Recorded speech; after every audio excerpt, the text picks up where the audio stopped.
¿Qué le está haciendo la ketamina al cerebro de Elon Musk?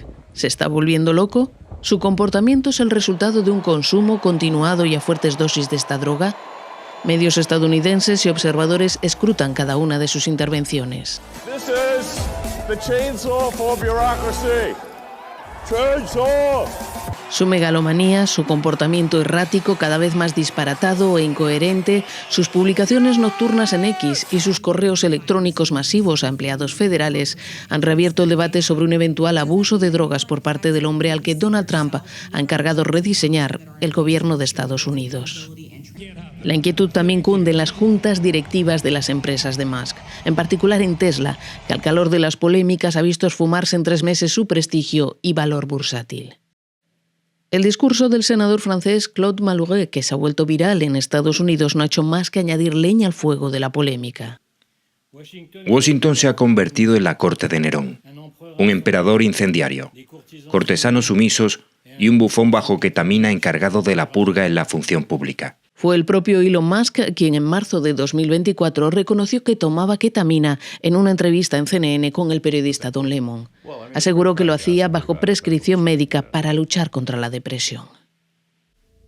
Hay momentos en los que tengo una especie de estado químico negativo en mi cerebro, como una depresión, supongo, una depresión que no está vinculada a ninguna noticia negativa, y la ketamina es útil para salir del estado de ánimo negativo.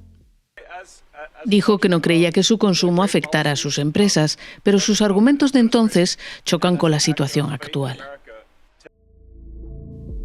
Desde el punto de vista de Wall Street, lo que importa es la ejecución, si estás creando valor para los inversores.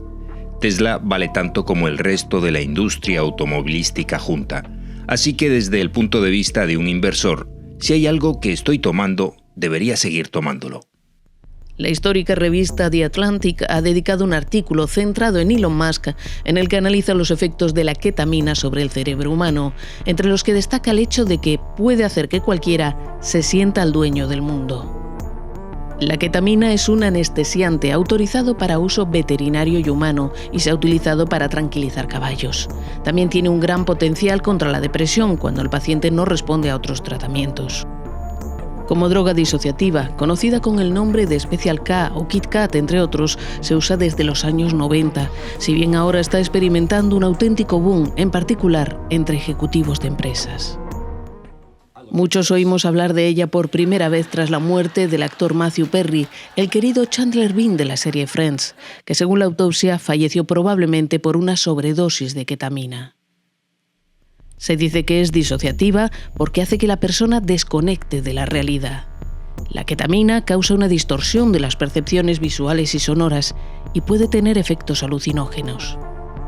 Su uso continuado provoca, según la revista The Atlantic, problemas de memoria, delirios, creencias supersticiosas y la sensación de ser especial e importante. ¿Elon Musk ha despegado de la realidad?